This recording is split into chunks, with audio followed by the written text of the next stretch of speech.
سلطان نور الدین زنگی رحمۃ اللہ علیہ کو حضور اکرم صلی اللہ علیہ وسلم کی خواب میں زیارت ہوتی ہے۔ حضور نے دو سرخی مائل رنگ کے چہرے دکھائے کہ یہ دو شخص مجھے تکلیف پہنچا رہے ہیں۔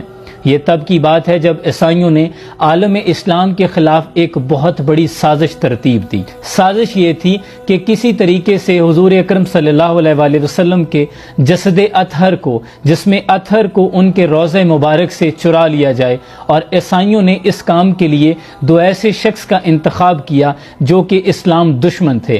انہوں نے ظاہر ان کا حلیہ بالکل متقی و پرہیزگار زاہدوں والا بنایا، انہیں کچھ وظائف، کچھ ذکر و اذکار سکھائے اور حج کے قافلے کے ساتھ مدینہ بھجوا دیا۔ ان دو بدبختوں نے مدینہ پہنچ کر مسجد نبی صلی اللہ علیہ وسلم کی ایک جانب بالکل قریب ایک مکان کرائے پہ لے لیا۔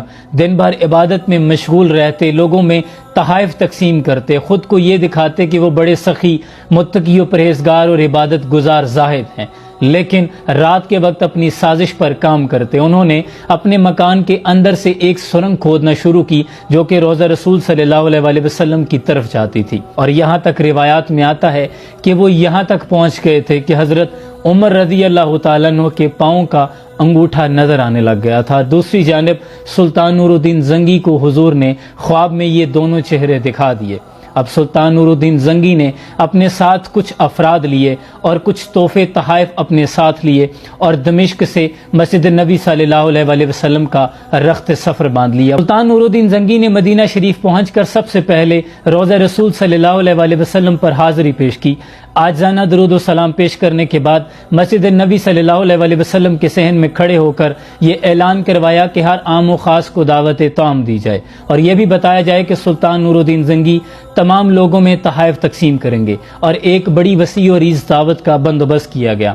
اب ہر آنے والے شخص کو سلطان بغور مشاہدہ کر رہے تھے، اور سلطان کو جن چہروں کی تلاش تھی انہیں دیکھ رہے تھے۔ جب تقریباً تمام لوگ ہی جا چکے تو سلطان نے حکام سے پوچھا کہ تمہارے مطابق کوئی رہ تو نہیں گیا؟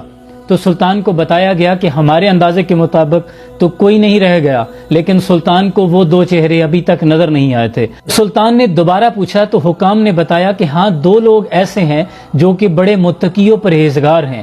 کچھ نے کہا وہ تو اتنے سخی ہیں کہ لوگوں میں بانٹتے پھرتے ہیں، انہیں بھلا سلطان کے تحائف کی کیا ضرورت؟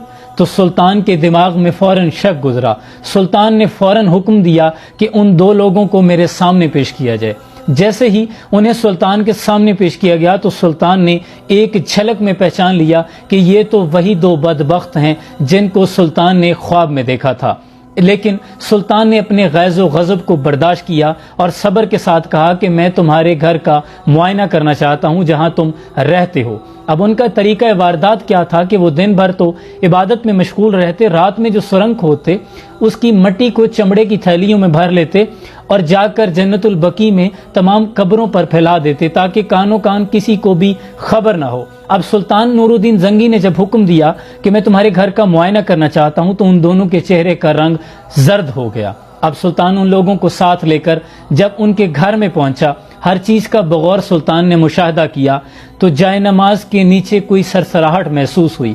سلطان نے جب جائے نماز کو اٹھایا تو نیچے ایک لکڑی کا پھٹا تھا، اس پھٹے کو ہٹایا گیا تو نیچے سرنگ تھی۔ اب سلطان نے حکم دیا کہ فوراً ان کا سر قلم کر دیا جائے۔ اس طرح سلطان نور الدین زنگی نے عالم اسلام کے خلاف ہونے والی ایک بہت بڑی سازش کو ناکام کر دیا، اور اس کے بعد جو سلطان نور الدین زنگی نے بڑا حکم جاری کیا وہ یہ تھا کہ حضور اکرم صلی اللہ علیہ وسلم کے روضہ کے اطراف میں چاروں اطراف ایک خندق کھدوائی گئی اور اس میں سیسا پگھلا کر ڈالا گیا جو کہ ایک بہت بڑی آہنی دیوار بن گئی تاکہ دوبارہ کوئی اتنی جرأت نہ کر سکے۔ سلطان نور الدین زنگی عالم اسلام کا فخر ہیں، اور یہ تھے ہمارے سلاطین۔ صد افسوس کہ ہمارے آج کے حکمران جنہوں نے اپنی غیرت ایمانی اغیار کے ہاتھوں میں بیچ دی ہے۔ اقبال کہتے ہیں بیان میں نقطہ توحید تو آ سکتا ہے، تیرے دماغ میں بت خانہ ہو تو کیا کہیے، اور وہ رمز شوق جو پوشیدہ لا الہ میں ہے، طریق شیخ فقیہانہ ہو تو کیا کہیے، اور وہ سرور جو حق و باطل کی کارزار میں ہے، تو حرب و ضرب سے بیگانہ ہو تو کیا کہیے، اور جہاں میں بندہ حر کے مشاہدات ہیں کیا کیا، تیری نگاہ غلامانہ ہو تو کیا کہیے۔ صد افسوس کہ انہوں نے آج خود کو سلاطین کا غلام بنا لیا ہے، انہوں نے اپنی غیرت ایمانی اغیار کے ہاتھوں